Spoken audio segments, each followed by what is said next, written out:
if you want cedar shakes, you better have a ton of money because this stuff is not cheap.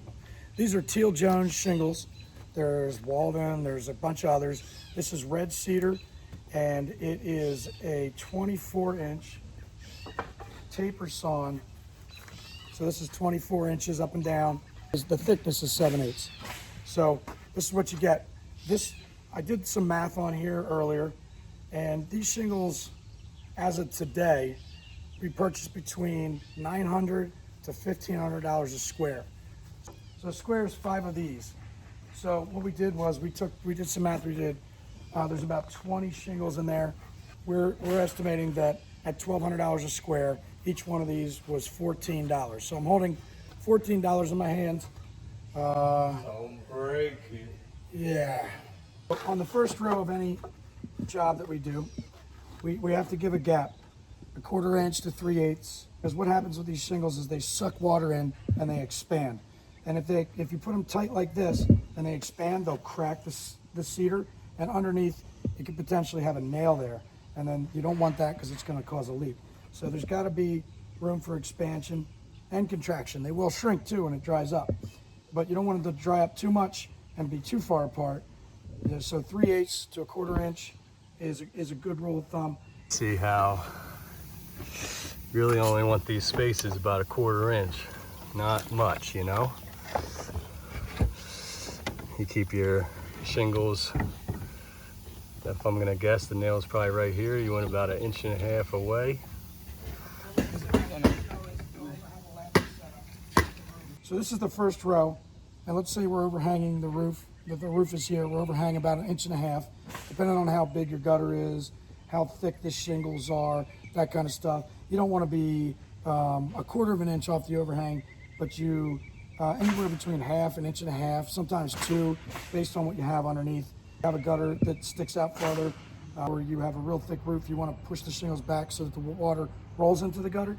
But basically, the first row gets 2 rows of this. So you put 1 row on, and you put it on top, and you cover it. And you want to split the difference because you're nailing here, right? So if you put this on wrong and you don't cover the gap like here, like you're right here, there'll be a nail here that's exposed. So you want to make sure that you split the difference. That's why I said it's like a puzzle. So then you put them on there. On the bottom, you have to put 2 rows. We made this 1 inch away from the fascia because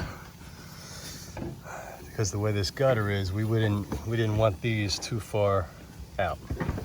That's why we did that. The 24s, you can only go up to 10-inch exposure. What I mean by exposure is that the shingle above it, that this is what shows 10 inches from here down. Now you could go with an 8-inch exposure, which I'm just guessing, that would be fine, but you can't go past the 10-inch exposure because it'll leak up in here. The shingles won't overlap correctly, and then you'll have a big problem. So as you can see, he's got 10-inch exposures here. You got to put your paper over top of the last row, put it up about 11 to 12 inches, right covering the nails, and you put your next row right on top. Like he said earlier, it's like a puzzle. So we run a piece of felt paper underneath. Sometimes it's ice shield, depends on the roof. And you do your double row, and then you start your second row, which is, well, there goes $14.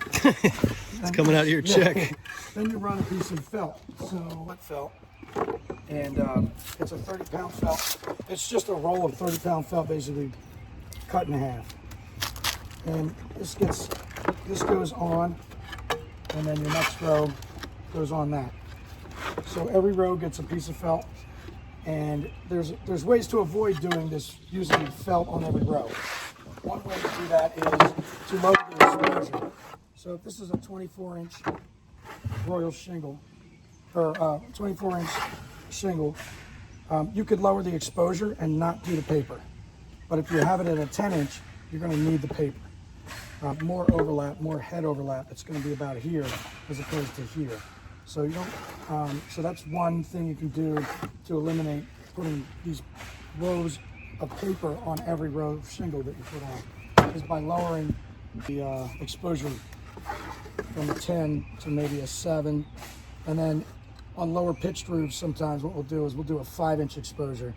And that way we have so much overlap here, it's hard for the water to back in. The roof is set up, at least this one is, some have plywood. The roof is set up on lath system. So there's a rafter that runs here, and then the lath sits on that. And what we want to do when we're putting these on is make sure that they get nailed somewhere in the 12 to 14 range based on your exposure set. And that is where you would nail. You want the nail to go through the cedar into the lath. If you nail up here, then the shingle will curl up over time. If you nail down here, the shingle is going to curl up over time. It may even split. But if you get it in this lath, it's really important to make sure that they land in the correct spot. And it's tough to see when you have the roof laid out, so it's super important to have this set up perfectly with the lath running in the right spots. The exposure limit has to be in line with the alignment of the lath in order for everything to get nailed correctly. So there would be a lath here, and then there would be a lath about right here that would run underneath. And that's where you would nail this next one. So they all sit on a lath going up the roof. And we'll show you what it looks like on the actual roof in a couple minutes. See, here is how you have your lath all the way up. So the top of the shingle is right here. You got your nails right here. Just like that. So also, I forgot to talk about the hip shingles. They're designed specifically to be alternating as they come out of the bundle. So this is a hip shingle. It's actually not 7/8 thickness, it's 5/8. They don't make them 7/8 thickness. And this is a 24-inch.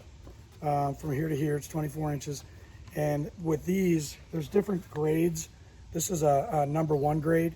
So on this, we can do an exposure of 10 inches, and I'll show you what that means. So we got one hip shingle that goes on, and you can see that this side has a taper, and this side has the opposite side tapered to it. So we got one tapered side and the opposite taper side. And what you want to do is alternate these tapers. So one taper goes this way, and then alternating opposite sides do the taper on that side. And then what you do is you nail here, you put it on the hip, you nail it, and you put the next one at a 10-inch exposure. On your first shingle, shouldn't you put something under it? Oh yeah. Yeah, if you're starting the shingle on the end, you're going to want to put, typically what we'll do is we'll take one of these and cut them and flip it backwards. So you have a starter shingle on here, so it sits up in the air so that it's level on the end. And you don't get bugs, dust, that kind of stuff. And you don't get wind uplift. But on all the other ones, you can just go on top of back and forth with the alternating, what the hell is this called? Seams. Mommy.